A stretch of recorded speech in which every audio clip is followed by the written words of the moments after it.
Bem-vindos ao debate. Hoje o nosso foco é um desafio bem conhecido na conformação mecânica, o empeno em barras de aço depois do processo de trefilação.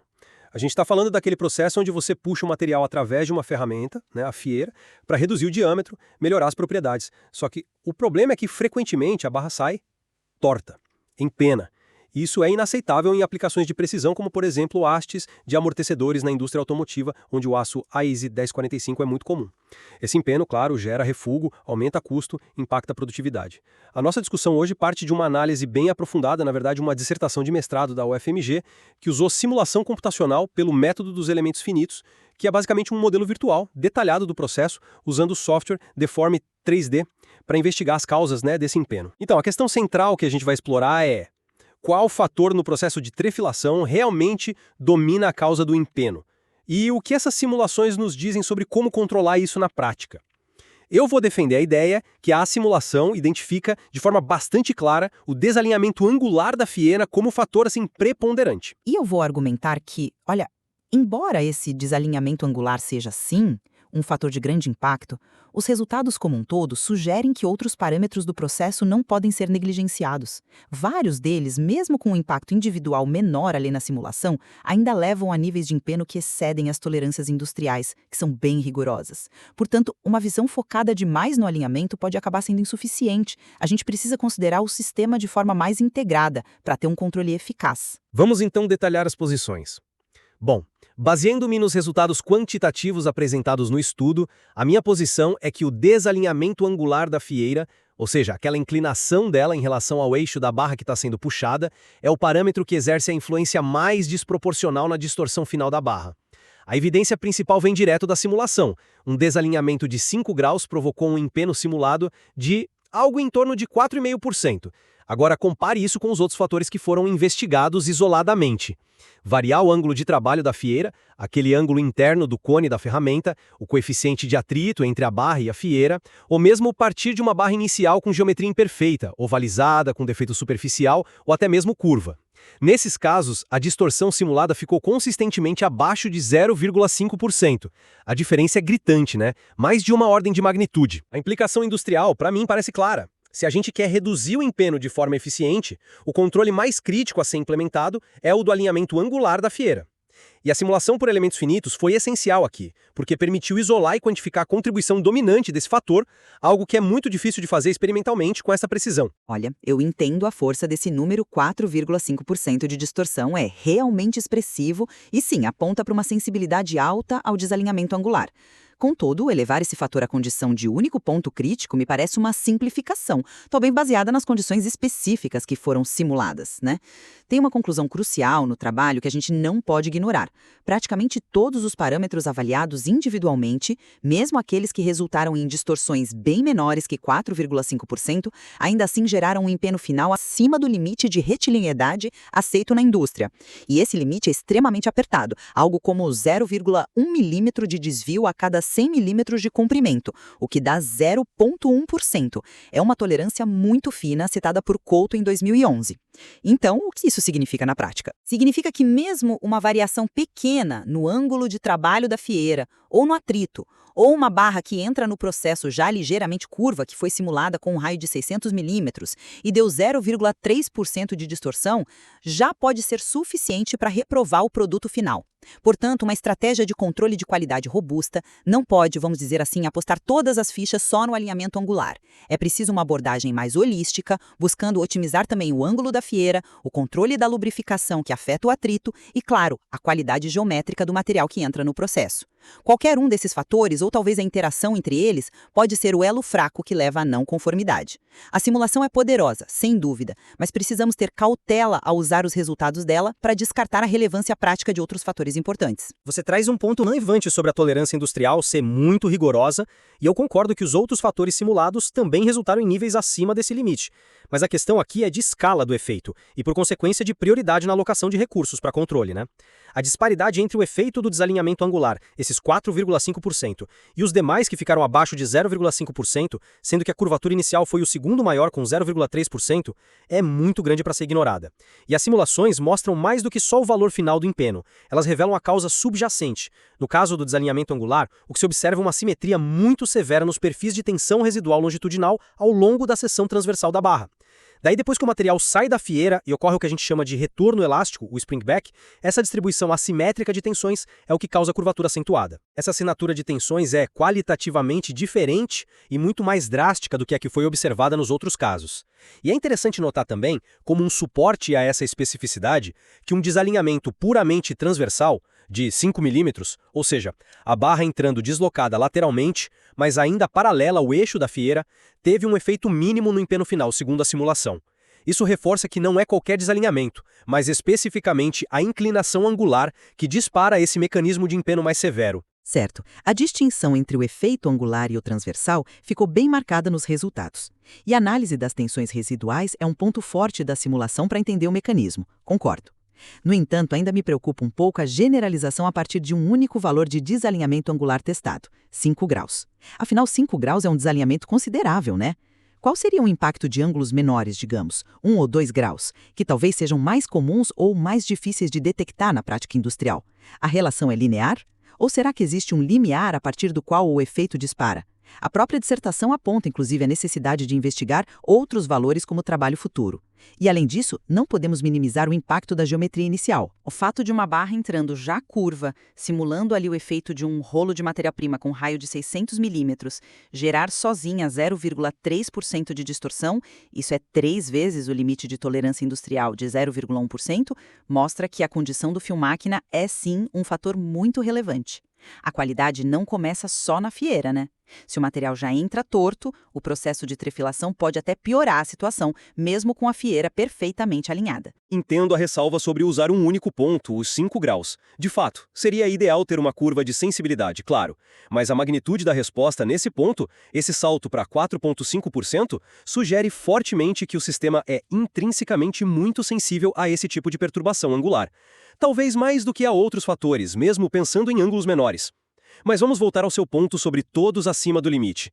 É aqui que a distinção entre causa raiz e fatores contribuintes se torna crucial na minha visão. 0,2% causado por atrito inadequado, por exemplo, ou por 4,5% causado por desalinhamento angular.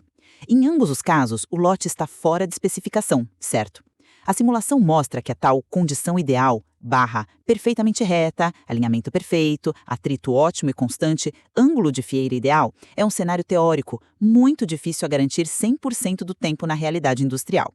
Pequenas variações em qualquer um desses parâmetros que, individualmente, podem parecer ter um impacto menor na simulação quando comparados aos 5 graus de desalinhamento, são sim relevantes porque ainda representam um risco real de produzir material não conforme. Focar apenas no desalinhamento angular, por maior que seja o seu impacto potencial, pode deixar outras portas abertas para problemas de qualidade. Eu reconheço a lógica do ponto de vista do controle de qualidade final. Qualquer fator que leve à rejeição é um problema, sem dúvida.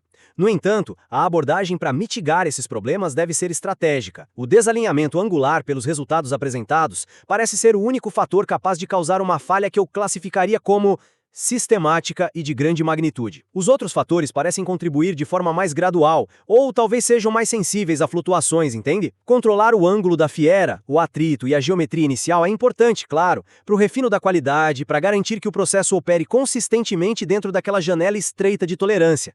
Mas, se houver um problema significativo de alinhamento angular, todo esforço em ajustar os outros parâmetros pode ser insuficiente ou até mesmo inútil, para onde o retorno sobre o investimento em controle tende a ser maior, garantir um alinhamento preciso e estável da fieira. É uma questão de atacar a causa raiz mais impactante primeiro. A aplicação de catastrófico se aplica aos 5 graus simulados. A questão ainda permanece sobre ângulos menores. E não podemos esquecer as complexidades dos outros fatores. Por exemplo, ao olhar a influência da geometria e do atrito mais de perto, você mencionou que ovalização ou defeitos superficiais localizados no fio-máquina tiveram um impacto relativamente pequeno. Sim, os resultados indicaram isso. Uma ovalização dentro dos limites aceitáveis para o fio-máquina ou um defeito superficial esférico simulado causaram distorções bem menores em comparação com a barra inicialmente curva, ou, claro, com o desalinhamento angular. Isso pode sugerir uma certa robustez do processo a essas pequenas imperfeições geométricas localizadas, desde que o alinhamento geral e a macrogeometria, a retilinearidade, estejam sob controle. Mas aí é que tá.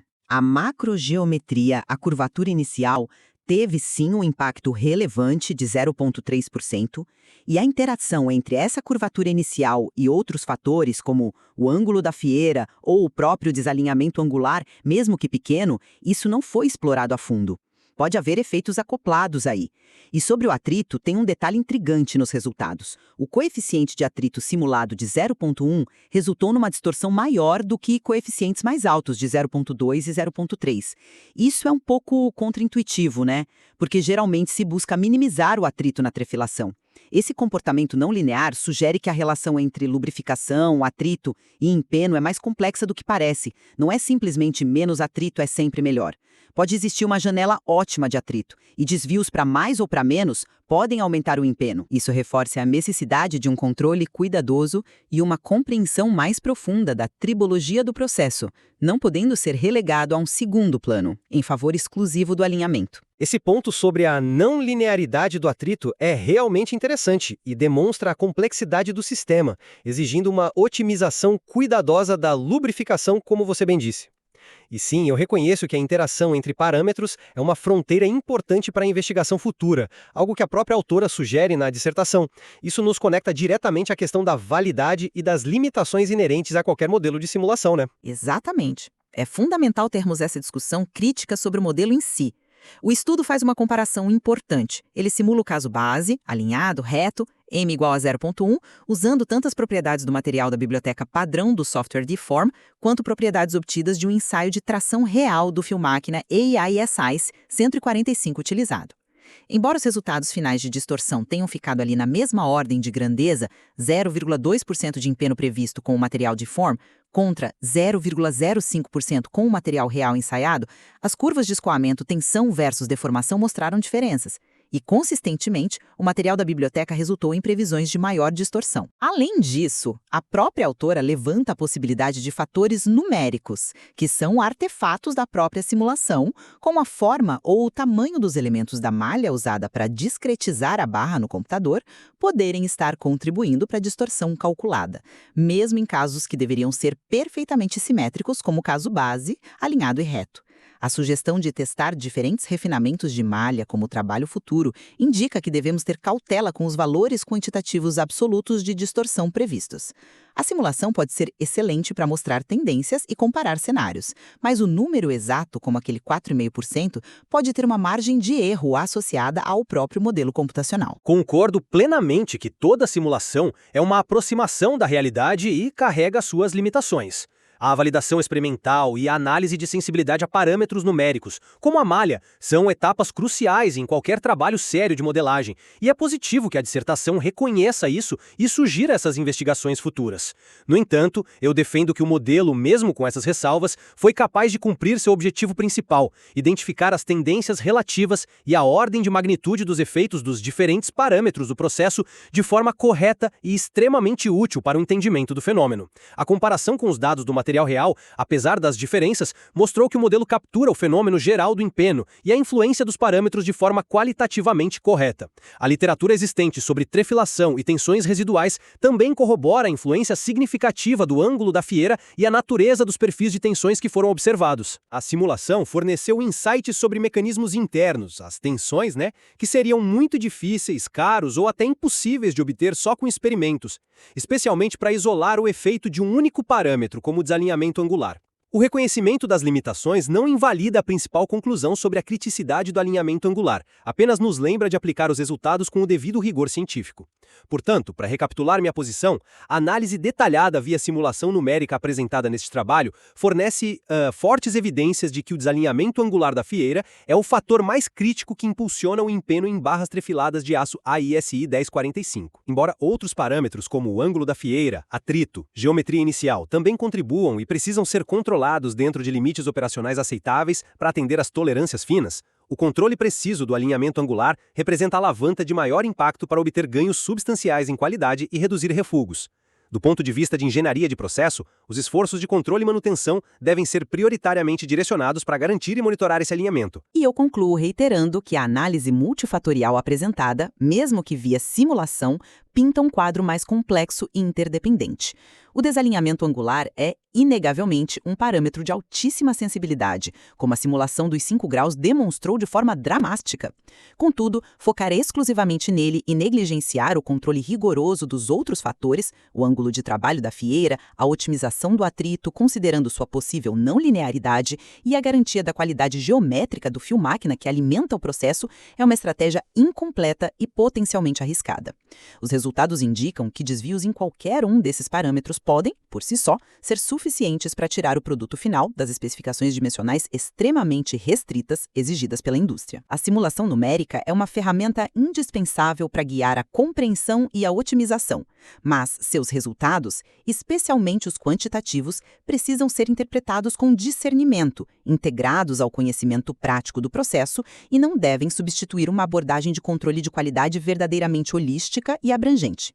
A simulação numérica é uma ferramenta indispensável para guiar a compreensão e a otimização, mas seus resultados, especialmente os quantitativos, precisam ser interpretados com discernimento, integrados ao conhecimento prático do processo e não devem substituir uma abordagem de controle de qualidade verdadeiramente holística e abrangente.